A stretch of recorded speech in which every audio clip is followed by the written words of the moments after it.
CTBK is more than just a full-service accounting firm.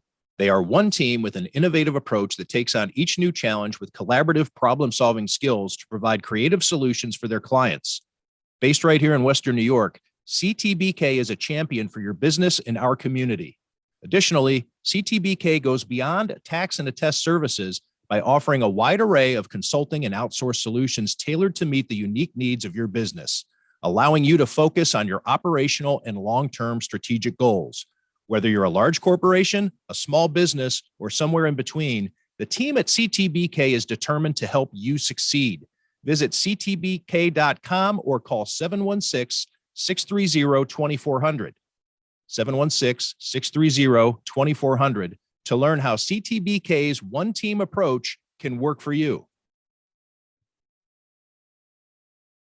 Welcome to another edition of Tim Graham and Friends, brought to you by CTBK, CPAs and Business Consultants. I'm Tim Graham of The Athletic, here with my usual co-host, Jonah Bronstein of the New Bronstein Times. We're going to be joined a little later in this podcast by Tyler Dunne, who has written a book. Everybody here in Western New York or wherever you're listening from, if you're a Bills fan, you know Tyler Dunne's work because he used to cover the Bills for the Buffalo News. He's written a book called The Blood and Guts, How Tight Ends Save Football, and it is on sale next week. We're going to talk to Tyler not only about writing the book, who made the cut, who didn't make the cut in his 15 chapters. We're going to talk about how the Bills are going to have a problem on Sunday with one of the great tight ends in NFL history, Travis Kelce. Jonah, let's start there. Let's just have a little chat about this game on Sunday. Obviously a big matchup. People are revisiting 13 seconds.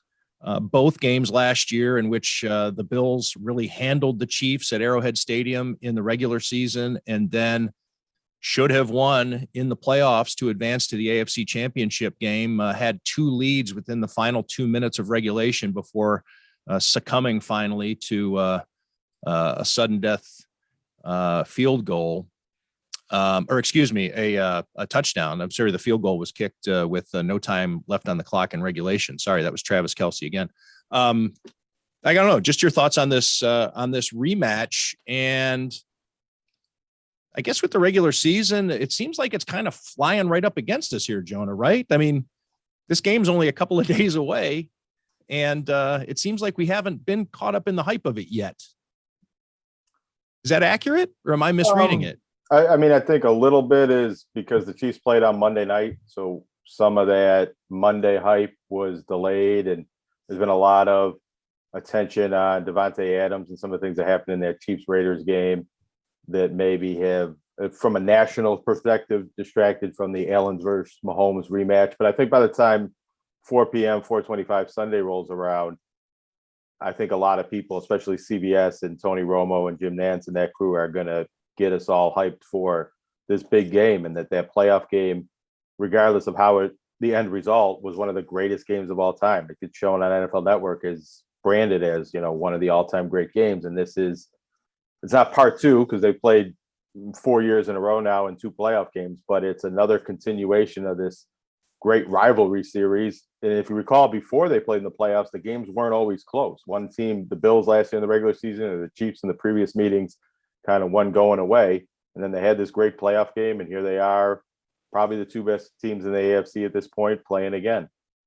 A 4:25 p.m. kickoff, and while it's not a prime time game, it is considered a national game because the NFL is kind of setting it apart from those 1 o'clock kicks. It is going to be shown to most of the country because, as you mentioned, Tony Romo and Jim Nantz are going to have the call.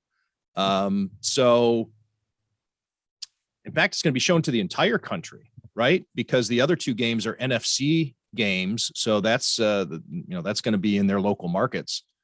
So pretty much the entire country is going to get Bills at Chiefs at 4:25. That feels to me like a bigger TV window than the Sunday night primetime game. I don't know if it gets stronger ratings, but it's closer aligned to what an AFC Championship game or a Super Bowl would start at that late afternoon, early evening, and beyond. The late Sunday game seems like the biggest television audience when you factor in the East and the West Coast and what time it is and all over the country. Yeah, I agree with that. It has a big feel to it. You're going to have to pace yourself differently if you are one who likes to get after it at the tailgate or have your party at the house or go to the bar. Don't take those 1 o'clock routines out the door with you when you get started on Sunday. Slow it down a little bit so that way you can have 425 in your festive wheelhouse. I think you're making right. the trip. You're making the trip for this game. Doesn't that underscore how much of a BFD this game is? Oh, yeah, it is a big deal. And, yeah, but I don't think just because I'm making the trip, I've made the trip for some donkey games too. I'm going to Detroit for Thanksgiving. I wouldn't consider that necessarily a marquee matchup, even though that's also a nationally televised game. But Detroit on Thanksgiving isn't exactly something I'd sign up for. But yeah, it's going to be a big game. Obviously, you have the two most productive touchdown throwers in the NFL squaring off against each other. Stephon Diggs and Travis Kelce on either side. Two really good offensive lines, some running backs who can get it done on a game-by-game basis, but don't necessarily get it done on a game-by-game basis. The Chiefs and the Bills kind of mirror each other in the backfield a little bit that way. The defenses, the Bills have the clear advantage, I think, on defense, even with their injuries and Jordan Poyer being out. The defense has stood tall, especially in the second halves of all games this season. No matter who's out there, it seems that Leslie Frazier and Sean McDermott have dialed up whatever coverages and schemes that seem to work. Regardless of personnel. And that's been a credit to them. And it's why the Bills opened as favorites at Arrowhead Stadium, which was a surprise to me. In fact, we were together Sunday night when those lines came out, and I had to show you my phone and say, am I reading this right? Before I sent out the tweet. I was, as good as the Bills have been, I just thought with the Chiefs and their reputation and being at home, that the Chiefs would stand as the favorites for this game, or at least a pick 'em or something. So I guess what was your reaction to the Bills being favored in this game? Yeah, I was surprised by that. And I thought, because the Bills opened as 1.5 point favorites, and I thought maybe it was a little bit of a bait to get people to bet on the Chiefs and pull that back to a pick, which is what I think the spread should be in a game like that, if not the Chiefs being favored by a very small number. But that line's actually moved in the other direction. The Bills are now favored by a full 3 points, which means if they were playing on a neutral field, if this somehow was the Super Bowl, which isn't going to happen with two AFC teams, but if it was, the Bills would be a 6 to 7 point favorite, a full touchdown favorite on a neutral field. And the Bills are an excellent team on both sides of the ball and playing very, very well. The offense has never looked better than it did in that game against Pittsburgh, but I'm still not sure they're a full touchdown better than the team that's pretty much been their nemesis and knocked them out of the playoffs last year. It seems a little too generous. I'm not necessarily saying to bet on the Chiefs and take the points in this game, or well, hell, maybe I am. That seems safe to me, that the Chiefs, even if they're going to lose, it's probably not going to be a blowout just because of the weaponry that they have. But if Patrick Mahomes gets rattled, which has happened from time to time, same thing could be said for Josh Allen over the last few years. He hasn't really shown it a lot over the last couple, but he shows the tendency to maybe get derailed for a series or two when things aren't going well for him, which is what happened against the Dolphins. It can happen. But anyways, I would tend to bet on that it's going to be a close game. It's the first time Patrick Mahomes has ever been a home dog. Yeah, that's newsworthy. I also think that one of the sneaky influences in this game will be the kicker. Harrison Butker has been injured. He rolled his ankle on a kickoff a few weeks ago, and the Chiefs have had trouble finding somebody to replace him so far. So if Harrison Butker can go, even if he's on it's his plant ankle, if he's even able to go, who's to say how accurate he's going to be? Maybe he loses a little distance. I don't know. But if Butker can't go, the Chiefs have struggled to find that to find somebody of value that's not going to miss kicks, and that could be an equation, or that could factor into the equation. Let's talk about the Sabres. We have a couple of things we want to get to before we bring in Tyler Dunne and talk about his new book, and we're also going to talk more about the Bills and the Chiefs. It's a dawn of a new day, Jonah, and there's a lot of symbolism there. Last weekend, the Sabres named their new captain, Kyle Okposo, who everybody probably saw that coming. But still, there's been a Kevin Adams extension. Don Granato gets a contract extension today. And here the Sabres are about to open their season Thursday night at KeyBank Center against the Ottawa Senators. It seems to be a feel-good start to this season with all of these contract moves, personnel things. That's not to say that they're going to tear it up and end this playoff drought, but this really is a refreshing change if you're a Sabres fan. Yeah, and quite a difference from a year ago when they were going into a season. And even though there was the vibes were starting to pick up, if you paid attention in the preseason and the end of the season when Don Granato was the interim coach over a year ago. But when they were coming into the season last year, the fan base was very much turned off on the Sabres. The crowds were as low as they could be. Jack Eichel was still on the team, and there was really a split amongst the fan base whether the Sabres were to blame in the Jack Eichel situation or if Jack Eichel was to blame, but it was just a black cloud hanging over the franchise. And there was no belief that the Sabres were going to have a good year. They were at the very bottom of all sorts of power ratings, and I don't think there were very many Sabres fans that expected the Sabres to do very well. And they didn't do all that well in terms of making the playoffs, but they overperformed at the start of last season and at the end of last season. For a full third of the season in the final 2 months, they played at a pace of over 100 points at a playoff caliber level of hockey over 28 games, which is more than a third of the season. And if that continues, then they can make a serious run at ending this 11-year playoff drought, which is an NHL record and the second longest in North American sports at this point. I think it's interesting that there doesn't seem to be, pressure on this team or this management or the coaching staff to end the longest playoff drought. I think when the Bills were at a point where it was 11 going on 12 years, there was a lot of pressure. And even though that there was 5 more years in that Bills drought, it's interesting that it does seem like while the Sabres could contend for the playoffs, nobody's really setting that as a firm expectation for this group. What were your thoughts on Kyle Okposo as captain and Rasmus Dahlin and Zemgus Girgensons as the alternates, given that there was a strong sentiment, at least from Sabres fans, that Alex Tuch should be the next captain, and he ends up not even getting one of the A's.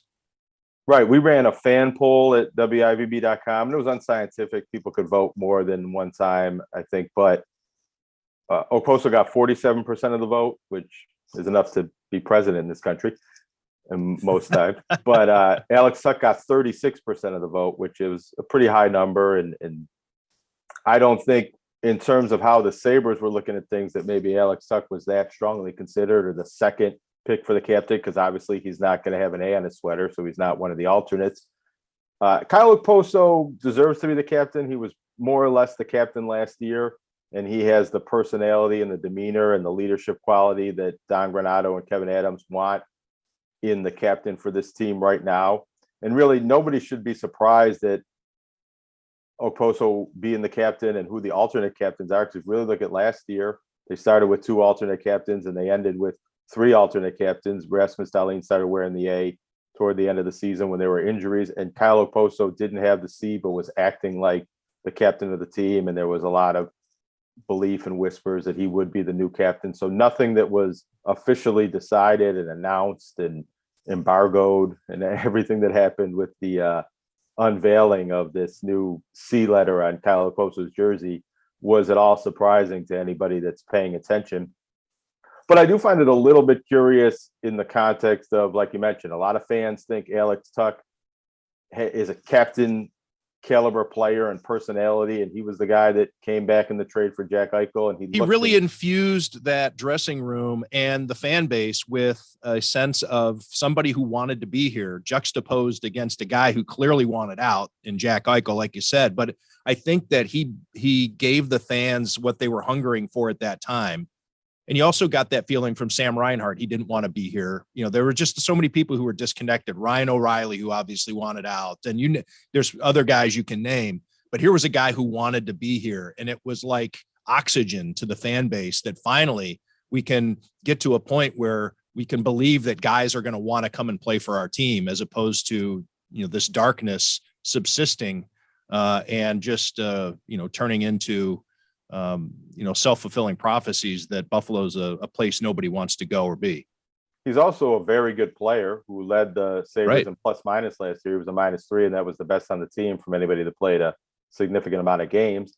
And because he wasn't healthy when they first made that Jack Eichel trade, when he got into the lineup and Peyton Krebs actually ended up getting called up for that same game, the Sabres didn't turn it around record-wise right away, but a lot of things shifted. They won that first game, and there were some fits and starts after that, but soon after is when they started to be a much more competitive, and they just looked like a team that wasn't at the bottom of the league, which they did look like at times early in the season last year. But once they got Alex Tuch in the lineup and other players healthier and the goalie situation healthier, and that second half of the season, they looked like a real legit competent NHL team that could at least contend for a playoff spot. Let's underscore, put it in italics and bold, competent. But they didn't always look like that in the much of the last decade. And that's why I think they do have an excellent chance to make the playoffs this year. I don't know if they necessarily will because of how difficult the Eastern Conference and particularly the Atlantic Division is. I think they could be a team that flirts with 100 points and that not being enough. But I do believe, to borrow a phrase from Sean McDermott, they're playoff caliber. And whether that actually means they're in that top 8 or not, we'll see. That depends on other teams. And there's a complicated matrix of 10 to 12 different teams and how their seasons are going to go.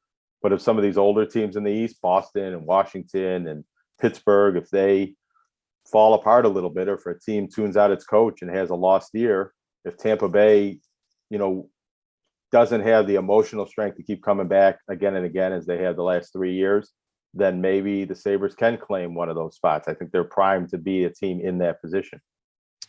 Yeah, it'll finally be a worthwhile season to monitor from the standings standpoint, which is something that Sabres fans haven't really done, with the exception of an outlier winning streak here and there that makes it interesting for 3 or 4 weeks. Other than that, it's been a futile exercise to even bother taking a look at the standings to see where the Sabres are in relation to the playoff teams. Just one more point on the captaincy and the A's. I think when you give Rasmus Dahlin the A in this situation, to me, all right, well, let me break it down this way. Let's work from the top on down. Kyle Okposo, I've done a couple of stories on him, and especially in my most recent one during the offseason, in which I interviewed Don Granato and Kevin Adams and Zemgus Girgensons for it, it was clear that he was the favorite to be the captain, and he probably already was the captain. There was some tongue-in-cheek things said during the interviews that it was pretty clear that Kyle Okposo was going to be the captain, and it just needed to be announced at the right time, when hockey teams like to make those announcements right before the season. There's some pomp and circumstance that's involved in that, because it is such an honor in the National Hockey League compared to any other sport, that they think the world of him. And really, Don Granato was saying those things during the last regular season, as we're into the last, let's say, couple of months of the 2021-2022 season. He was really coming out hard with praise for Kyle Okposo's leadership and all the things that he does for the team, all the things that he does for Don Granato himself, that borderline, assistant coach type thing. And really the only wrinkle, I thought, and I believe we had John Vogel on at the time to talk about it on Tim Graham and Friends, was that John Vogel's feeling being that Kyle Okposo is probably the next captain, unless there's a feeling of just turning the page Kyle Okposo was a guy who's been around. Do you want to have a dawn of a new era type situation and have Alex Tuck hold down the captaincy until you're ready to give it to Rasmus Dahlin? Now, of course, that didn't happen. And Okposo has a great season. He's on the power play. He's on the penalty kill. He does all the little things. And to me, and I think it made sense also, just counter in just a counter to John's thought on that of how it might go if they went with Alex Tuck, is I think that the Sabres value the fact that Kyle Okposo went through this dark time, and that adds to the respect that he's gotten from the other guys in the organization, not just players, but everybody within KeyBank Center.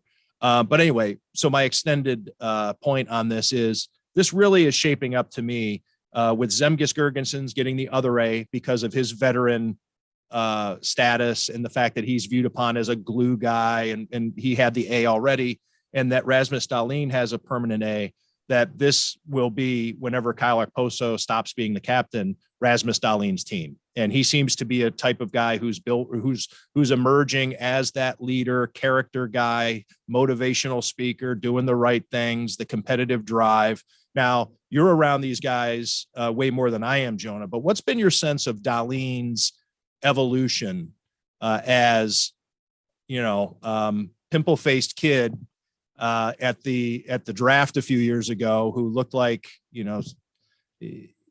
should be maybe bagging groceries at Dashes, to bona fide NHL leader?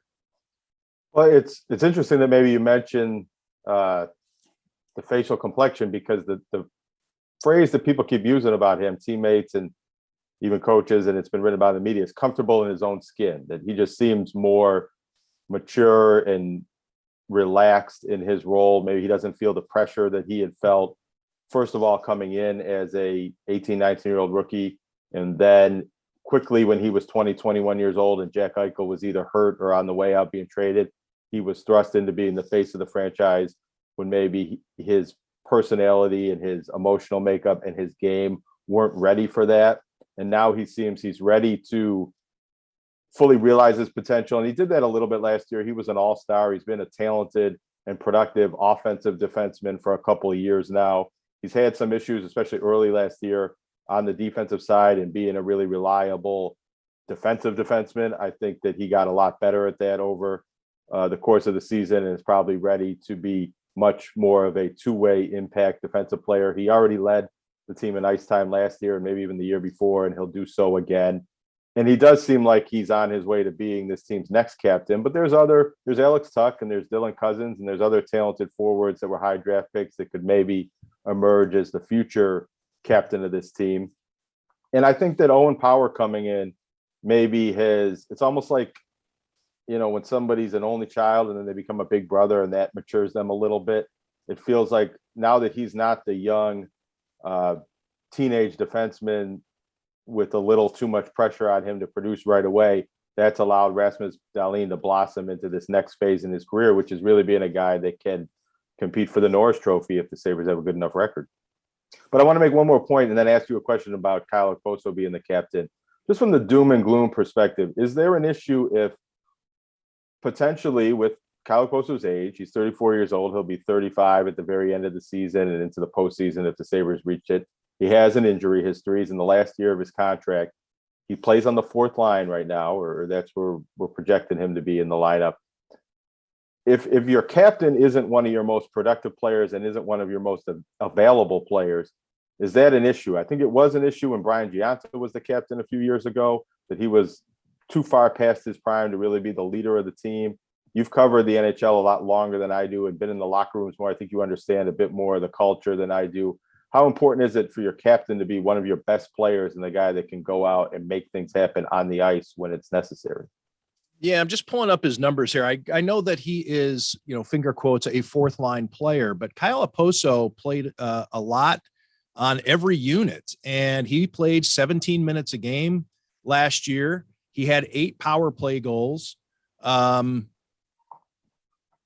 had a couple shorthanded goals. He plays on every unit, And he's going to be he on the was, fourth line tomorrow. Now the Sabres fourth line maybe plays more than other fourth lines, so they rely on him more. I think it was the second line when they started last year, but it's a checking line. It's got Rasmus Asplund at center and Zemgus Girgensons. It's not the most offensively skilled of the Sabres four lines, but maybe calling it the fourth line is a little bit demeaning to the players on the line and the leadership that they provide.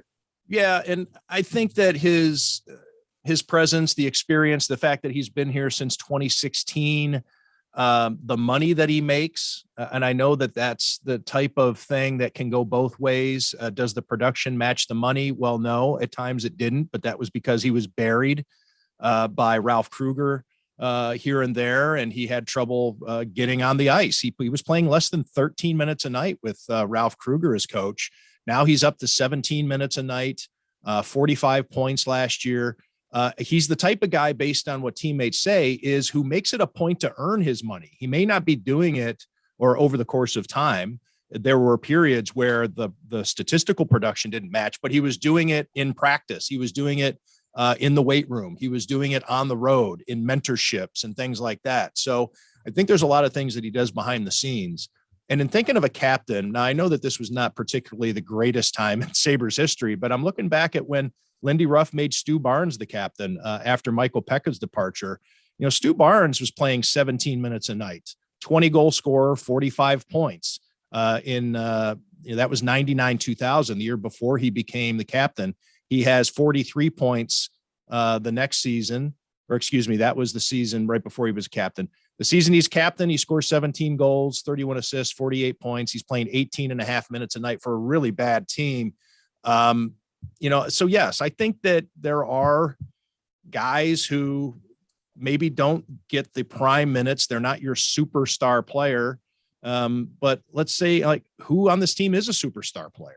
I mean, who would you give it to? And I know we just had the discussion, Alex Tuck, based on the lift that he gave the team, but he is also relatively new. There's, Dahlin, of course. Is he ready? Is it maybe too soon for Dahlin to be the captain? So I get your point. And also to the injury aspect of it too, because of the head injuries, the head and neck. Since that got straightened out, now I'm not saying that this is going to last forever. He is 34, like you said.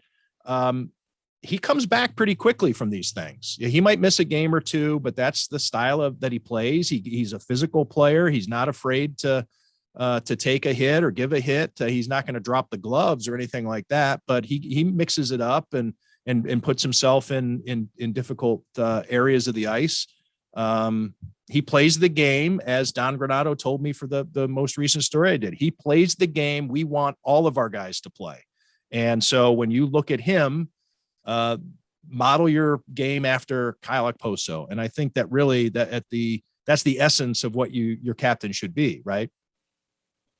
Yeah, I just think sometimes you need your captain to be the guy that goes out and scores a goal or makes something happen on the ice. And not to say Kyle Okposo can't do that, but I just wonder if he's injured or if age catches up to him a bit earlier in the season than some are expecting, and he's not able to be the captain on the ice that he is in the locker room, how that affects the leadership. And I'm not expecting this to happen with the personalities and the chemistry the Sabres have, but it's happened with other teams where younger players who were better than the captain kind of undermine the leadership of the captain. And there was a bit of a leadership vacuum if a player who's a better player and thinks maybe he should be the captain starts Don Granato talked about how many leaders the Sabres have, but maybe if you have too many leaders and they're of different ages and different points in their career and different agendas, then you're not all leading in the same direction.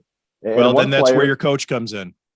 That's where your coach and general manager come in. And actually, I think we should trust Don Granato and Kevin Adams for understanding that this team needs this type of captain at this point in time, that it's probably a 1 or 2 year arrangement, and somebody else like Rasmus Dahlin or one of the younger players will rise into that captain role when Kyle Okposo either retires or is no longer on the team.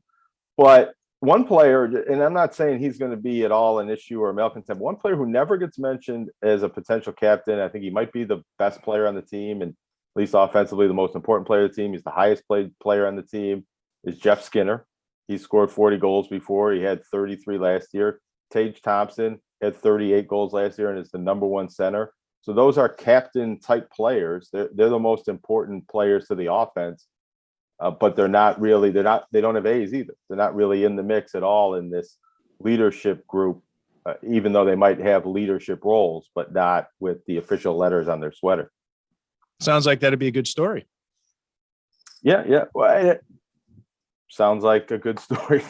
One thing I did want to get into, though, a little bit, just to throw some numbers out there, is the youth on this team, especially with the Sabres and their forwards and their core, because we're talking about Kyle Okposo is the second oldest player on the team. They have Craig Anderson and going to be the starting goaltender to start the season. We'll see if he's the number one goaltender all year long, but right now he's probably the Sabres' top goaltender. He's the oldest player in the league at 41 years old. Even with those two players on the roster, the Sabres have the youngest roster in the league this year, 25.6 years average age. They weren't the youngest team in the league last year, so they're even younger than they were a year ago. And if you take Anderson out of the mix, if it's just the skaters, they're a team with an average age under 25. And they have a core of 9 players who were drafted in the first 34 picks. You got to go down there to get JJ Peterka in there. But 9 players who average pick number 13 in the draft and average age under 23. So this is a huge core of young, pretty much first-round caliber players. They got 5 more first-round picks that could be joining the team in the future. There's a lot of skill, a lot of youth, and it's like these defenses in the NFL where a team is bad for a long time and all of a sudden they got a first-round player at every position. The Sabres are trending toward having that type of roster, if they don't already have it right now, very soon. Yeah, I don't know if that's good or bad. I think it's good for the future, but for this season, what do we think? It could be what holds them back, their overall youth, the fact that they're younger and less experienced than they were a year ago. The guys like Jack Quinn. Now I'm getting myself confused. The guys like Quinn and Peterka weren't on the team last year, and they're coming up from Rochester, and they're NHL rookies. They were on the team for a few games, but that they could actually be a half a step behind overall as a team in their development that they were at the end of last season. But I think it's a really good thing for the future of the franchise and probably how they finish in the second half of the year, that they have so much talent that's young, but it's only going to get older. Like if this core group is around age 23 now, then a year from now, they're going to be age 24. And guys like Casey Middlestad, who battled a lot of injuries last year and wasn't really ready to be a first round top 10 pick caliber player earlier in his career, is probably ready to do that now. Dylan Cousins seems like he's ready to have a breakout. So there are a lot of, and I guess this is what's tied to youth, and this is where, youth is so fascinating and curious, is there are a lot of X factors. You just named a lot of guys, and even guys who've been around like Casey Middlestat, an X factor, because if he's healthy, if he can keep going when things are going well for Casey Middlestat, he's a really effective player. The young guys, what are they going to do? What's the goaltending going to look like? There are a lot of X factors that if they swing in the right direction, the Sabres could become a dangerous team. And if you look around the league at guys like Cale Makar and the defenseman in Detroit, Moritz Seider, and Austin Matthews and Connor McDavid, there's other star players that have come in the league and been really good around age 19, 20, and 21. The Sabres seem to have had less luck with that with their draft picks. Jack Eichel was good right away, but some of the other guys weren't so great at 18, 19, 20 years old and got better as they got older. But I think some of these guys the Sabres have now, Owen Power in particular, might be ready to be really good NHL players without the 2, 3, 4 year growing period that some of the other Sabres prospects have needed in past seasons. Before we get to Tyler Dunne here, Jonah, I want to bring up Niagara University's hockey team. Some good things going on there. And I know that you're doing some coverage of them and how closely you look at the colleges. And what's going on with them? Well, so Niagara opened up with a sweep in 2 games at Omaha. And for the first time as a Division I program, they're 2-0. They were last 2-0 in 1998, and that was before Niagara hockey started playing Division I hockey. And they're receiving votes in both of the national polls. They're basically 22-1 for USCHO, 25 in another one, USA Hockey Magazine, I believe that is. They're top 20 polls, so they're receiving votes outside the poll. They got a home series this week, Friday night, Saturday night, against American International, which is maybe the best team in Atlantic hockey, a 4-time Atlantic Hockey Champion, probably the favorites again. So maybe the Purple Eagles had a hot weekend and they come back to earth here. But if they can get one of these two games with AIC or even the split, they're probably going to be ranked in the top 20 if they get both of the wins. They could be on their way to having a good year. They haven't had a winning season in a long time. I think it's been maybe 8 years since Niagara's had a winning season. They had some NCAA runs in the early 2000s, and I used to cover the team years ago, but it's been a while. They were picked 9th in the conference in the preseason poll, and Canisius was picked more, I think 5th in the middle of the pack. Niagara won an exhibition game at Canisius before the season. It's an exhibition, but that might be another sign that this Niagara team is at least better than Canisius and going to be more competitive. So it'll be interesting to see how this weekend goes, if they just had one good series or if they can continue that. Yeah, that's pretty intriguing. You know, that was always considered a source of pride within local amateur hockey. Is Niagara University was always kind of just on the fringe. You were wondering when they were going to break through. There was, you know, talk of maybe even improving their facility to take it to the next level. And they always just, Dave Burkholder always just seemed to have them right there. And then it fell apart. So it's nice to see them on the mend. The program took a step backwards when the College Hockey Association conference, or was it College Hockey America? Mm-hmm. When that conference folded and they had to go down to Atlantic Hockey, which has less scholarships, and the program has never really gotten back to the level it was when it was competing at the top of the CHA. And it's still, I think, that case because of the scholarship levels. But, you know, it's an automatic bid into the NCAA tournament. If you can be the best team in Atlantic Hockey, you can be in the NCAA tournament, and the way college hockey works, you can make a run from there. All right, Jonah, that's a good wrap up. Let's take a little break here and come back and talk with Tyler Dunne. What do you say about that? Sounds like fun. All right, everybody, hang on 1 second. We'll be back with Tyler Dunne right after this.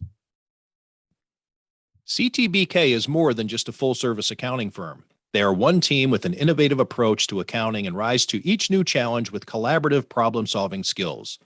CTBK goes above and beyond by lending helping hands in the Buffalo and Niagara communities through volunteer work and donations, and has partnered up with Victory Sports for 2022 to help keep kids in the community active. The professionals at CTBK are determined to help individuals and businesses succeed.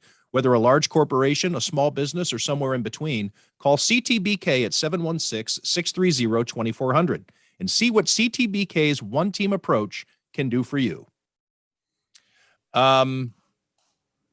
Pleased, quite pleased, satisfied, grateful to have a longtime my first podcast partner back when we started a podcast at the Buffalo News many years ago. Tyler Dunne. And Tyler is, we like to have him on the show from time to time, but he has a book to promote, which is pretty cool to say, right? I mean, a book, because I know these things are just so nasty and grueling to put together, to do it in your spare time while also holding down your regular gig. Tyler, how does it feel to be a published author? You just put it perfectly, man. It is a labor of love in every sense of the cliche. Like, you throw that term around and you really don't know what it means, but it was a crazy 2021 to have my years right. Yeah, into 2022 when Serafino, our son, is born in July. The football season begins, doing go-along stuff, signed that book contract, and I feel like our whole family has just been on this like never-ending marathon of a full sprint. But it was fun. I mean, everybody will tell you, you've been there. When you write a book, when you have a project like this, you better freaking love it, because it is at the forefront of your brain. Like, every second of every day, it's the first thing you think of when you wake up, from setting up the interviews to flying around the country to sitting down to transcribing to mapping out how these each chapter is basically a long form story. We'll get into it, and then how it all fits together. I loved it, man. It was a lot of fun. So to actually hold a book and, see the real thing, it's pretty cool. I'm not going to lie. It's pretty cool. It's a heavy book. It's called The Blood and Guts, How Tight Ends Save Football. And you have it there on your screen. I'm going to hold up my copy to prove that I do have one. And it is fantastic. It allows you, because of the way you wrote it, you can bounce around from chapter to chapter. You don't necessarily have to go in order, although the chronological aspect gives you context of the guy who comes next. But if you want to go right to the Rob Gronkowski chapter, you can do that without any problem. Highly recommend the book. I'm not just saying that because Tyler's on the podcast. I think that if I didn't like the book, I just wouldn't have him on the podcast. So there it is. I would hope I'd be so. like, Tyler, right. I'm busy. Tell me to get lost. Yeah, I'm busy for the next several weeks. Maybe next during the playoffs, let's have you on the podcast. And by then the book would have been a distant memory. We'll talk more about the book.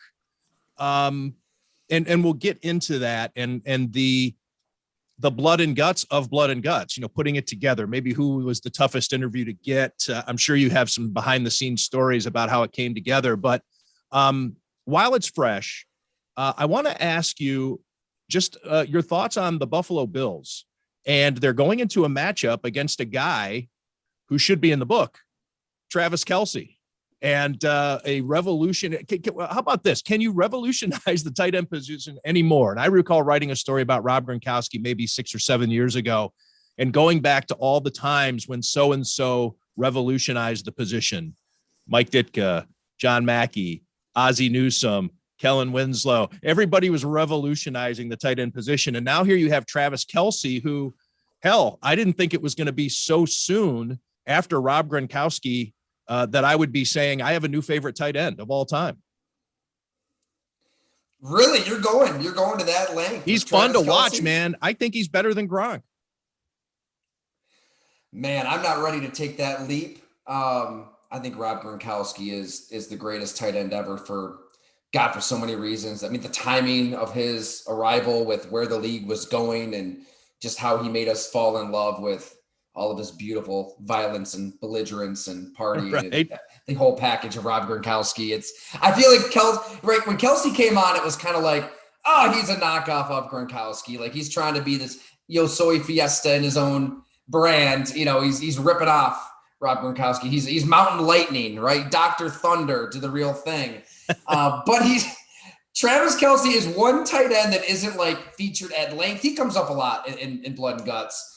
Because personally, I think, granted, a lot of it really is up to me. It's subjective. It's who in talking to people around the league, like these 15 people who really did preserve the sport and teach us a lot about life, and one kind of led to the next. And I tried to Travis Kelce. The fact that I didn't get him isn't the reason he's not in the book. I mean, I guess a lot goes into that. But to answer your question, I mean, there's no denying how talented the guy is. He's unbelievable. I mean, in a lot of ways, he is kind of doing the same stuff Rob Gronkowski did with Tom Brady. And we don't talk enough about that rapport with the quarterback where Mahomes and Kelce, I mean, they're turning it into a game within the game where they're seeing stuff out there that only they see, second reaction, improvisational stuff in the red zone. I mean, my God, what do you have, 29 yards and 4 touchdowns? Just right. A ridiculous stat line where you only have that kind of a stat line if you're intellectually on the level of your quarterback. And that's really what Gronkowski had with Brady. Everybody thinks that Gronk was this like big dumb idiot, this Neanderthal, like with a club in his hand. I mean, the guy was brilliant. He had great, this. I mean, football IQ. Football IQ. He had some book smarts too. Like Julian Edelman said, with numbers, like he's really good with numbers. And I think he played some of his part a little bit. The Gronkowski DNA, there's a lot of intelligence in the Gronkowski DNA as posed by Chris and Glenn and the other older one. All of them except Rob. Right. No, I'm not. I shouldn't say that. But I know math teachers that he had at Williamsville North that might dispute some of Julian Edelman's statements about his numerical. Is that right? Okay. Blood and Guts Part 2, then we'll look at that side, right? What have you learned, Tyler, since we're just talking about matchups here? Is there anything about in your research of this book and writing it? Because the tight end play is really very much at the cutting edge of football strategy right now. Teams have been trying to game plan against tight ends since Rob Gronkowski and Aaron Hernandez entered the league together, and Bill Belichick revitalized that position to more than what teams were doing. Yes, there was a Tony Gonzalez in the league at the time, and Antonio Gates. They were doing things, but seeing Gronk and Aaron Hernandez, I think, opened things up for a lot of offensive coordinators and offensive-minded coaches as chess pieces and moving them around. So as you've written this book, any secrets, or did you come up with any kind of common threads on how to defend these guys? You can try a little bit of everything, and I absolutely tried to sprinkle in, that element of the rise of the tight end at every turn, talking to DBs in just about every era all the way through, from Mike Wagner covering, Ozzie Newsome and Kellen Winslow, and that era of tight end where it was just ridiculous, where Kellen Winslow is just running over people. Ozzie Newsome is jumping, like he's off of a trampoline. It was, there's times where he's like, what do I do back here? And Lester Hayes, he's facing Dave Casper in practice every day. By the way, Dave Casper, it's like there's many chapters within the book. Dave Casper wanted nothing to do with the book. He's like, I don't do interviews unless, one of my teammates died, which to each their own, but we got a little segment on him. And Lester Hayes says that he's convinced that you got to look at the DNA, that some way, somehow, Dave Casper is related to Travis Kelce. He's like, look at the lineage there. Look at whose mom is whose mom and whose dad is whose dad, because he sees the same exact tight end that he faced, practice in and practice out in Travis Kelce. But yeah, I think it's, how do you defend these guys? I mean, you can try a linebacker, but as Tony Gonzalez showed, that's probably not going to work out. If you're unbelievably athletic, you can try a corner. He might have the cover skills, but I mean, you really want to have a corner try to tackle Rob Gronkowski in the open field. So I think that's why you've seen the game, not just the league, but high school, college, pro, the game has evolved to trying to find linebackers who are maybe 230, 235 and can run and can hang a little bit with these tight ends. But then schematically, the counter is, all right, well, we're just going to run the ball down your throat. I mean, and you saw that last season when the Patriots had that winning streak. Jonathan Taylor's running all over the place. A.J. Dillon in Green Bay. There's like this revitalization of the run game, like it's 1995. You see some of that early this season. So there's always a punch. There's always a counter punch. I don't think you can stop. When we're talking about the elite of the elite, right? The Gronks, the Kelces, the Kittles. What makes Kittle so dangerous is he's such an unbelievable blocker that he loves to block. It's genuinely something he enjoys to do, that when he does go off on a route, when he does release, it's like, oh my gosh, I'm wide open. Like that blocking helps his ability as a receiver because it's an actual threat. Like you're defending George Kittle, you have to be worried about him decleating you and stuffing you into the dirt. And that's going to open up the passing game in so many ways. So yeah, I don't think you can. I don't think you can defend these players. But are the Bills one of the best examples with Matt Milano and to a lesser extent Tremaine Edmonds and some of their other players? It seems like they cover tight ends as well as any defense in the league right now. And Matt Milano still got roasted right in the AFC Championship game, and he still has all kinds of problems against Kelce. Where I think Matt Milano is one of the best linebackers in football, and he's worth his contract and double that at this point. But yeah, I think he'll probably have some success. I think you just kind of hope to get a stop once in a while, right? Against a tight end like this, an offense like this, you're not kidding yourself. You don't think we're going to actually shut the Chiefs down. It's, can we steal a possession here or there? Can Matt Milano stick with Kelce up the seam once or twice and get a hand on the ball to force a punt? Like that would be a win. And they haven't had many of those wins against the Chiefs. So can he do it? Absolutely. Because Matt Milano seems like a different player this year. He's always been really good. It seems like he's even taken a bigger step in this 2022 season. Yeah, he really seems to be reading plays a little bit faster.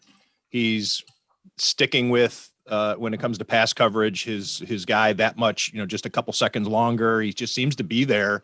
And maybe that's from 6 years in the same system, or just the evolution. But yeah, it seems to be, you think a guy peaks after 3 or 4 years. He seems to have made another jump somehow this season, playing very well.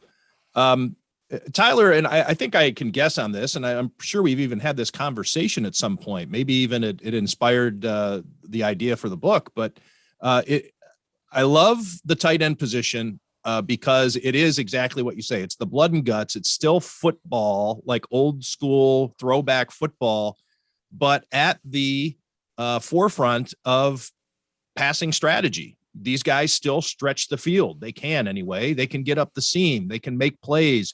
They're the last really rugged, old school. I keep using that phrase, old school football player that you draft onto your fantasy team. You're not, there's an etiology of the tight end, which I think is summed up very nicely by your title. What was can you give us the thought process of when you were getting this ball rolling as to, yes, I want to write a book about these guys? God, you know me well, Tim. We've shared many a beer together, and it's been way too long since we've done that. So we got to fix that ASAP. But I'm kind of an old soul. I love the physicality of the game, the violence of the game, the fact that football isn't for everybody, right? Like we all have that moment in Pop Warner, and I guess we were doing hitting drills that probably aren't allowed anymore, bull in the ring and the Oklahoma drill. Whatever, like when you get hit or you hit somebody, it's like, okay, this isn't soccer, this isn't basketball, this isn't baseball, this is different. It's gonna hurt, and I'm gonna hurt my friends, and this is either for me or it's not. It's an attrition that other sports don't have, on top of playing under the lights, the pressure, the adrenaline rush. It's so much beauty to the game that I don't think you can get in other sports where that's football, right? Like that's real football. The fact that it's not for everybody. And then you extrapolate that, you go to the NFL. These are the best of the best. These are the gladiators out there signing up, taking on this risk in a profession that is unlike anything else. We don't go to, the office and pummel our coworkers into oblivion and then, go into a cold tub afterwards and talk about our families. Like it's not normal what these guys do. I feel like the last 10, 15 years, to get to your question, the impetus for it, I feel like it is getting to be a softer game. The overcorrections are a little out of control. I mean, look at week 5 of the NFL where Chris Jones, all he does is tackle a quarterback. It's roughing the passer. I'm not minimizing, diminishing CTE, concussions. All of that is very real, and thank God for League of Denial and all the coverage on that front. But the overcorrection to what we're seeing today kind of puts the game itself in peril, right? It might seem a little strong, but I think football is changing. And the one position where real football, violence, everything that we love about it, the reason we're all watching, it's preserved right there at tight end, because you're not just a lineman just kind of lost as an anonymous, cog in a machine. Like the tight end, you got to do that stuff. Like you got to hit other 300-pounders, but then you also get to catch a pass and run somebody over and make a play in the end zone and celebrate and let your personality shine. And there's so much that goes into why tight ends are the ones with these crazy personalities. But I feel like just overall, to get into this book, that's where the hope lies for me. Like there's hope in real football at the tight end position, because until you make it flag, until you make it touch, until you go, that far, and you got to hit, you got to tackle, tight ends are going to be a hell of a lot of fun to watch. Yeah. Let's stay on that topic of the inconsistency of the calls, just because you pulled at that thread, and we're going to keep talking about the book all throughout this interview. So I know we'll get back to that. I want to just make a couple of points on what's going on in the NFL today while it's on my mind and I don't forget. As anybody who's read my work or seen this podcast, I am hyper vigilant when it comes to head injuries and protecting players, especially when they are unable to defend themselves in certain situations in games. That said, the flag on Tom Brady was bullshit. The hit on Isaiah McKenzie was clean. That was not a dirty hit, even though he was concussed on the play. And as he said on your podcast, he loved it, by the way. He loved getting hit like that. Yeah, it was not a dirty hit. Shaq Lawson and by the way, Eric Wood even tweeted during the game from the broadcast booth, how is that not a penalty on the play in which Isaiah McKenzie got hurt, and you watch it again, and the broadcast is like, how can it be a penalty? The guy's making a tackle. Isaiah McKenzie's a ball carrier. He's going to the ground. That's a play that you just can't erase from football. Or the play at the end of the game Sunday against the Steelers, Shaq Lawson trying to tackle Kenny Pickett. Steelers fans going ape shit that it was a dirty hit and he went after his legs. Well, yes, he was running with the football. And just because he's a quarterback doesn't mean you're not allowed to tackle him. You do go for the knees. You go for the knees on blocks and tackles. I mean, that's part of how do you get a guy down. So anyway, there's so much confusion, I think, even among people who really follow the sport closely about what is and isn't even a penalty anymore, by not even the subjective aspect of it, the objective criteria on what goes into whether a quarterback gets tackled like Tom Brady did, which happened Monday night against Carr and was not called. And people are like, well, wait, this was a penalty yesterday. Well, it shouldn't have been a penalty yesterday. Anyways, that's just a little rant. What your thoughts, Tyler, on where things are from an officiating standpoint and player safety? I couldn't agree more. It's all pathetic, and it just speaks to the hypocrisy of the NFL, which is par for the course. Where, I mean, I just want the league to be honest. I'm with you. We've both written so many stories about honest and consistent. Be consistent too. Honest and consistent. Like concussions, it is a problem, right? Like players dealing with head trauma later in life, it can be horrifying. I remember talking to Kevin Cobb a few years back. I mean, when he had the 3-4 concussions, like back to back to back, and the symptoms got worse and worse and worse, and he's driving down Southwestern Boulevard and he gets into a haze and he almost has a collision. That's chilling and horrifying and awful. But that doesn't mean that you have to literally throw a flag anytime a defensive lineman tackles a quarterback.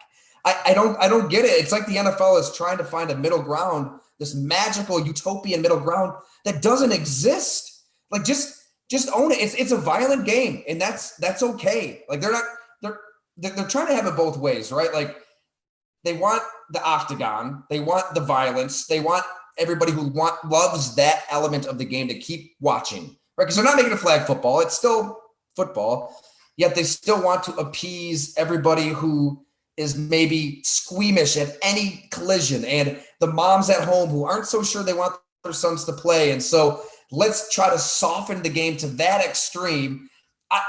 They're trying to check every box. They're trying to have it both ways, and they're trying to find this weird middle ground that doesn't exist. I think that if they were just honest with themselves and consistent and said, hey, guess what? It's a violent game. There's an element of risk, but that risk, that's what makes football so entertaining to watch and so fulfilling to play, that these players are willing to put their bodies on the line.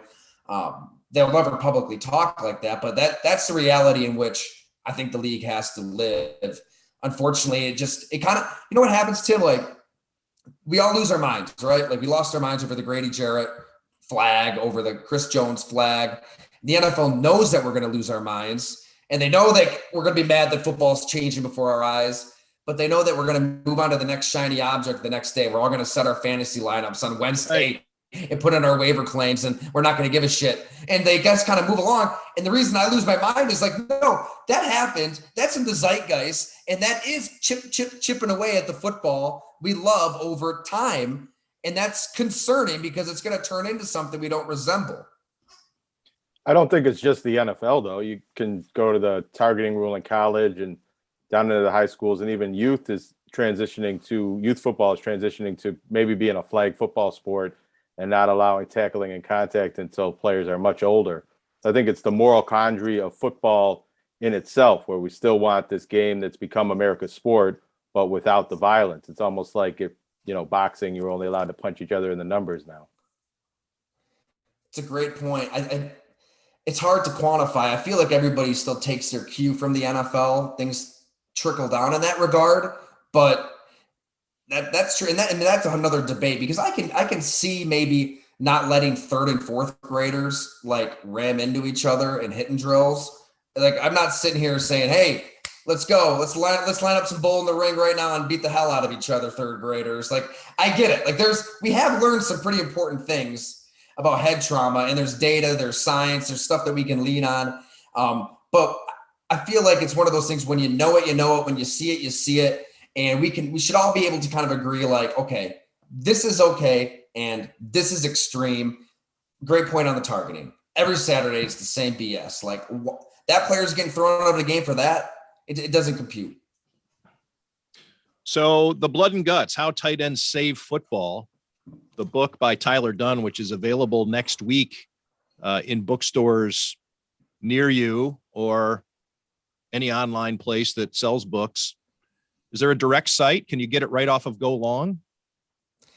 You can, we had a deal for a while, but the best way to buy it, honestly, is probably how we buy everything. Just hop on Amazon. Just go on Amazon, get your Kindle, get your audiobook, or if you really love us, go ahead and get that hard copy, man. So, that's where we want to see that ranking creep up, right? Absolutely.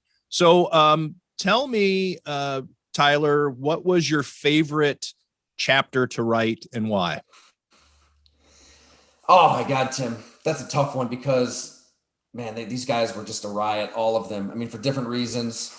Jackie Smith, the trauma he went through from a drop, changing his life for decades was like, I felt like I was sitting next to my grandfather, who you met, right? I think you met Huey down at the Scott Hollow. Jackie Smith, bless his heart. That's right. Vern Lundquist in that broadcast. I think number one, though, has to be Jeremy Shockey. Like, there's a reason he is front and center on the cover of this book. And you might think, Jeremy Shockey, didn't he? His best season was his rookie year, and he didn't hit 1,000 yards. I get that, but the impact that he had on the position and preserving everything we're talking about here was profound. I mean, he is the closest the game had seen to Mike Ditka since Mike Ditka at a moment they really needed Jeremy Shockey, but more than anything, he was just fun as hell. I mean, we got together down at Miami Beach at a yard house, and he just storms into the bar, points to his go-to bar stool. We sit down. He orders his drink. He talks a mile a minute for 2.5 hours, and it was like I was in the middle of a hurricane, and holy shit, then he was gone. He had to get a haircut. He hopped on his scooter, and he was gone. There are some stories that he shares that I think will make you laugh, maybe make you cry. A high school senior. Right, so we're sitting at a bar. He reenacts the whole thing at a bar. When he's a high school senior at a bar, a dude from across the way threw a bottle at him. He said he avoided it like the Matrix. He ducks down like this, and the guy came after him, and he took his head, just bashed it in, starts beating the hell out of him, sends him to the hospital, and who's like the nurse there to like check in on the guy that Jeremy Shockey beats up? Jeremy Shockey's mom. So she's like covering up her name so he wouldn't connect the dots. So there's a lot of that mixed in with Jeremy Shockey, but Brandon Bean's favorite player, I think maybe a favorite all-time player is Jeremy Shockey. And if it's not his all-time, it's among his very short list of favorite players. I did not know that. That's awesome. Very cool. I can see why. Rob Gronkowski's favorite tight end, at least one point in time, he told me. He wrote Jeremy Shockey a letter as a kid, actually, from Buffalo, New York. So you're right. Yeah, he looked up to him, and we get into that connection as well. He basically kind of picked up where Shockey left off. What was the hardest interview to lock down? And of course, you had some. You mentioned Casper already, some who you didn't get. So let's not say the ones you. Well, okay, let's start with there. Who was the one you wanted most, or is there a couple, but you just couldn't make it happen? Two, and they still ended up being like really fun chapters to report on, to write, because sometimes when you don't get the dude you're looking for in a story, it forces you to talk to a zillion other people who have a zillion better things to say and stories to share. So Kellen Winslow, Shannon Sharp. Kellen Winslow, we talked on the phone. It sounded like it was all good to go. He said, call me back in October, and just kind of fell off the face of the earth. So, I got to a point where I had called him dozens of times. He's a tough kid. I've found him over the years. I've tried to get him for stories, and he's difficult. And one of the nicest guys when you see him in person. Incredibly gracious, but hard to get. So, that one I could definitely understand. And who's the other? So, and the other Shannon Sharp. So, right. Sharp is obviously a little busy. He's on TV. But you think he's gettable because he's all over the place, right? And he's considered one of the, the most gregarious guys around. It was like, you would think that going into it, you if you were drawing up a short list, you would probably put him pretty high on the I'm probably going to be able to get him category. Yeah, for whatever reason, his agent, it was hard enough for him to respond via text, let alone answer a phone call. And just eventually he did and said, thanks for no thanks. I'm glad though. I'm honestly saying it. I'm glad that I didn't get him because from Anthony Lynn to Terrell Davis to Mike Shanahan to Jamal Lewis to Les Steckel to his college quarterback, Richard Basil. They've got a relationship. I think he called him Sweetie, and they had nicknames for each other. But they painted a portrait of a guy who really brought the fun to tight end. Like Shannon Sharp with the capital F-U-N, as Steckel said. I mean, he's the reason we have Gronk and Kittle and Kelsey and people who are making this position like entertaining at a fun level. Quick story. If you humor me, I want to give people a few little trails to lead their way to the book, right? Right. I'm Absolutely. this book selling thing. So Shannon Sharp, I think it's 1993. He had a good year as a receiving tight end, right? But he's still on some special teams. So he's not really arrived, right? He's not a star yet. But he's sitting in a special teams meeting, and Richard Smith, the special teams coordinator, this is Anthony Lynn telling the story. And as he's telling it, he's like, he can't stop laughing. It's hard for him to even get the words out. But he said Richard Smith is, trying to get everybody jacked up with a fire and brimstone speech about talking about a wedge and busting through the wedge, which they're not allowed now. But you've got a bunch of guys, 1,500 pounds of just men just setting up, and you need somebody to torpedo through that to get to the kick returner, and he's trying to get everybody all excited for it. And in so many words, he said, all right, if this isn't for you, get the F out. And Shannon Sharp put up a finger like he's in church, stepped up, and just walked right out of the room. And he said, and like all the players were ready to die laughing. And like Richard Smith is like so serious, like they're trying not to laugh. And Shannon Sharp walks out in front of the whole team, and he looks at Anthony Lynn Smith, that is, it said, F him, you're in, Lynn. It's your position now. So Anthony Lynn takes his position on special teams, and that becomes a team captain. And that's what really led to his coaching career, right? He becomes a head coach.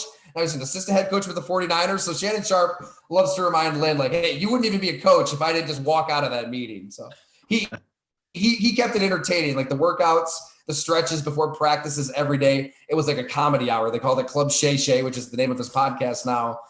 So when he left after the 2 Super Bowl wins and he was gone, that killed the Broncos as much as anything. Just not having that camaraderie, like that team building, character building, comedy routine figure. He brought the fun to that whole locker room in countless ways that every team needs, right? That's real football too. You need a strong locker room like that. You need camaraderie. It's a long season, and the tight end position is what provides that as well. Tyler, who do you think is the best Bills tight end of all time? Tim had a pretty convincing case on Dawson Knox trending that direction last year. I was with you. I'm unconvinced. He wasn't ranked number 1 on my list, though. I gave a list. I said, is he? He was trending. I think he was trending that way. I think I had him 3rd. Good question. Obviously there wasn't a Bills tight end that made the book in that regard, but Metzler's, right? Pete Metzler's, he's got to be right up there. He was in the right era. I have to look up my story so I can. I got it here. You want the top 3? Yeah. What did I say? What do we want to count down from? 4, 5, 5? Do the whole thing. I think I only did like 6 or 7. There's only 10. There's only 5 worth fucking rating. So number 10, Lonnie Johnson. Number 9, Keith K-Gun McKellar. Yeah. Number 8, Ruben Gant. Number 7, Dawson Knox, and climbing with an asterisk. Scott Chandler, number 6. Number 5, Jay Remersma. Good tight end, forgotten about by many, maybe. Number 4, Charles Clay. I thought this was a curious choice on your part, Tim. Number 3, Pete Metzelaars. Number 2, Paul Costa. Number 1, Ernie Warlock. I think the one thing we can agree on is that the AFL era tight ends are probably the best in history. Yeah, Ernie Warlock, of course, his numbers are, way out there. I cannot find. You probably don't anyways. subscribe. Well, I'm glad you can't get through the paywall. I can't find it.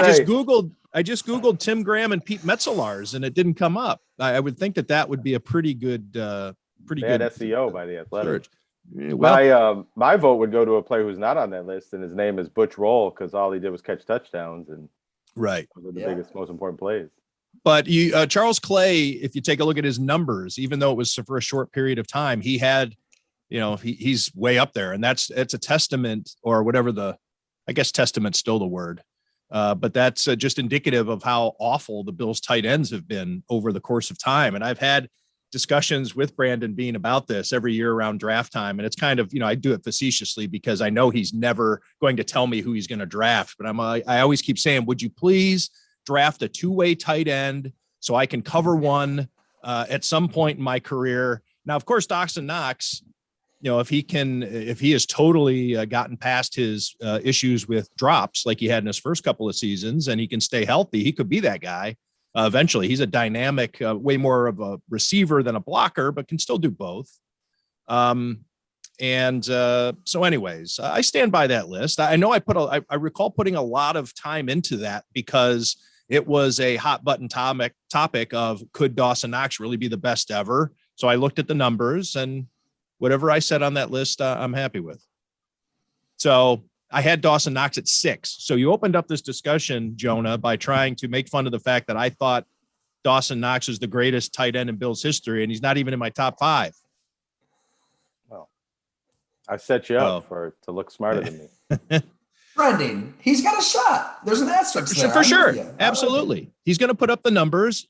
Josh Allen loves him both on the field and off the field. They're tight. He's signed the contract extension. He's going to be in this offense for a long time and a big part of it. He's going to have big numbers, which is something that Bills tight ends just don't do. Tyler, are there any other stories you can tell about the putting this book together and a difficult part of it, or something you had to overcome, or an interview that turned out to be a surprise maybe? Yeah. Mike Ditka I was dead set, determined to sit down at the golf course, maybe with some cigars around with Mike Ditka, because, he really is the one who started this whole thing. I mean, nobody used the term tight end before Mike Ditka. Sorry, a little something caught my throat there. Before Ditka, in the 50s with those Baltimore Colts teams and the old school Bears, it was, you had split ends and ends, right? You said tight end because all of a sudden that end is running routes and making plays down the field. And it was, Mike Ditka from Aliquippa, Pennsylvania, straight from the steel mills, taking some beatings from his dad, beating up his brother after youth baseball games. I read his autobiography, and I'm like, I have to get Mike Ditka. I mean, he is the blueprint. He is the one who started this all. The tight end position does not exist without Mike Ditka. And, we had a couple phone conversations, and I wasn't so sure he even remembered who I was between phone conversations. He does text. Mike Ditka can text.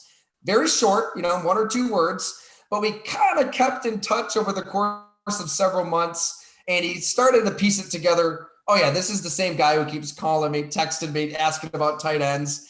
And we were able to kind of lock in a date where I'd fly down there, hang out right at Old Florida Golf Course with Mike Ditka. We're in the back room where he's always playing cards with his buddies. His wife showed up, his daughters showed up, and we chatted at length about everything. And I think that people will be blown away.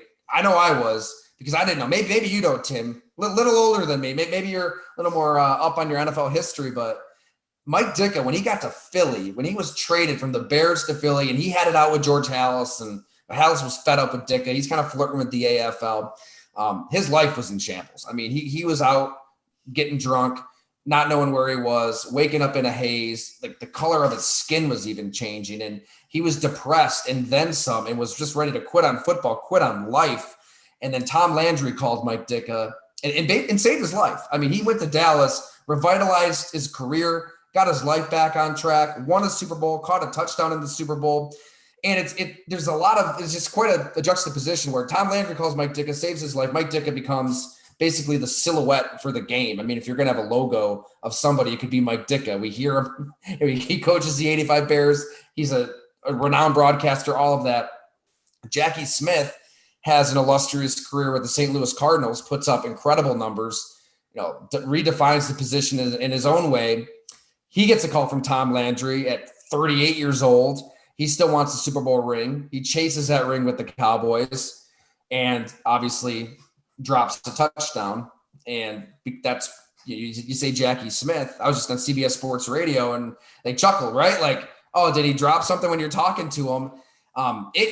It changed his life, I think, way more than anybody knew up until about 2020. I mean, we're talking that recent where he really had to look in the mirror and ask himself hard questions about how he was letting that moment affect his relationships with his kids, his wife, his friends, his family. I mean, he had so many different jobs along the way. It was hard for him. And so that definitely blew out. Like, Mike Ditka goes one direction when he goes to Dallas. Jackie Smith goes the other. I already forgot the second part of your question, Tim. No, I asked like a quadruple barreled question. I kind of had everything in there. It's about surprises or pleasant twists or things that in putting the book together, what stood out. Yeah. This, what, we should talk about this on the podcast here because it's a name that many of your listeners, readers absolutely remember and have strong feelings about. Mike Mularkey. Had some conversations with Mike Mularkey. There's a Mark Bruner chapter in here because he is, maybe it's the 90s nostalgia. I wanted to talk to Mark Bruner so bad. We remember him, right, at Old Three Rivers Stadium, just an extended offensive tackle, loving the grunt work. So have some funny stories from the trenches of how he'd hold guys, get his quote-unquote lobster claws on you, drive people nuts. And Mike Mularkey's his coach, tell him to play through the echo of the whistle. Mike Mularkey is old school. Like, that is, when you talk about the tight end position, he wants that tight end to be in line, blocking, tight. He said with emphasis. So fast forward, Mike Mularkey is hired as the Atlanta Falcons offensive coordinator. Right when the Atlanta Falcons trade for Tony Gonzalez. First meeting, Tony Gonzalez, Mike Mularkey, they sit down. Mike Mularkey pulls up the film. Doesn't really say much. He's kind of gruff. He's kind of rough around the edges. He's, according to Tony Gonzalez, feels kind of cold. Like, all right, this is kind of strange. Just starts playing highlights of those Steelers tight ends. A ton of Mark Bruner in there. And it's just tight ends just bashing heads in. There isn't anything fun down the field happening. This is right when Tony Gonzalez is evolving the position unlike anybody before him. I mean, he's changing it before everybody's eyes. And he already has a bunch of records. And Mularkey plays clip after clip after clip after clip and says, that is who you're going to be for me. That's a tight end. I don't care about the other stuff. You're going to block. And Tony Gonzalez doesn't really say anything, but he's thinking, like, why in the hell did you guys trade for me? And from that point forward, their relationship was icy, to put it kindly. And there was a moment, week 17 in Tampa Bay, Tony Gonzalez is stuck on catch number 999.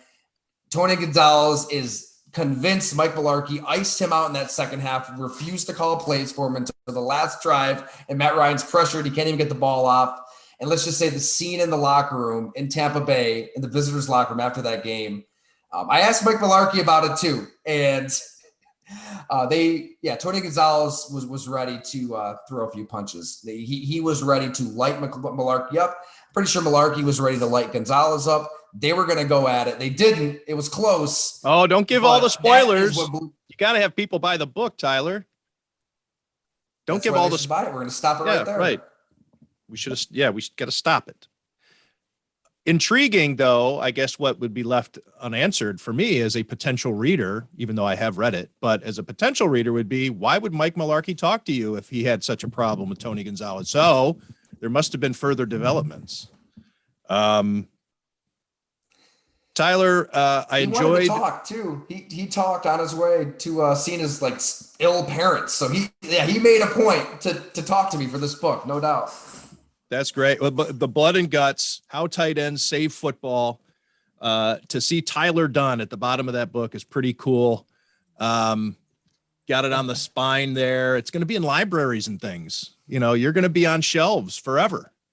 You're in the Library of Congress. It's pretty sweet. Anything else you want to talk about before you? When you know. What's that? I was going to say that's what makes it really like real. I did a lot of writing on this book at the library in Hamburg because it's just so peaceful and quiet. Like between the library and Spot Coffee in downtown Hamburg, I just kind of toggled between those two locations. But it definitely hit me to your point. Like, you know, we obviously take our jobs unbelievably serious and try to be thorough and report the hell out of stuff. But when you know that book is going to be there forever, it definitely gives you a heightened sense of like, holy shit, like this. Every word in this needs to be exact, precise, and cutting. And it was a long process, a stressful process, but unbelievably rewarding. And more than anything, I just can't wait for everybody else to hear the stories I did from these tight ends. Like it was just a hell of a lot of fun to hang out with these guys and to share that with everybody else is pretty dang cool. 335 pages. This is no cheap. This isn't a cheapie. You didn't just, you know, throw a pamphlet together and call it a book. 335 pages. Congratulations on it, Tyler. I'm happy for you. I know that these are incredibly intense endeavors to embark upon and to get through it. This isn't an as told to book where you're transcribing and, you know, that's not easy either, but still you kind of can go on autopilot a little bit and just let the interviews speak for themselves. And you're just assembling a chronology of things, but this is 15 different stories, 15 chapters. And I know how much time you put into a story. So 15 stories, multiply that by 15, and then probably even multiply it by 2 or 3 again because of the scrutiny and the permanence of it. And what's that? We're gonna need Rob Gronkowski to teach us some advanced math to figure out that right. formula. That's right. Tyler, anything else you want to talk about? He hasn't spent a dime of his contract money. That's the fable. Sorry, I keep interrupting you, Tim. No, I just want to see if there's anything else you want to chat about before you go. I just got to, thank, because there might be folks here in Western New York who know my wife, but I got to give it up to Gina. She was unbelievable. So you can't really devote your life to something and gallivant around and hang out with all these tight ends unless you have a significant other that is at home with your newborn son and your 1.5-year-old daughter. And it was a chaotic time. So Gina was unbelievable. I was so lucky and blessed to have a partner in crime on this. She was as much a part of this as anybody. Tyler, thanks for making time for this. Congratulations and good luck with the sales. We will follow the charts. And once again, I'll give another plug for the Blood and Guts, How Tight Ends Save Football, which is on sale next week. Get it on Amazon or at bookstores. Tyler Dunne, everybody. Thanks for joining Tim Graham and Friends, brought to you by CTBK, CPAs and Business Consultants. Great to be here, man. Thanks so much for the opportunity. You guys are awesome. And I know I always say that we need to get together ASAP. Wings, beer, let's make it happen very, very soon. We have to have a nosh to celebrate this big accomplishment. Tyler, thanks for doing this. Let's do it.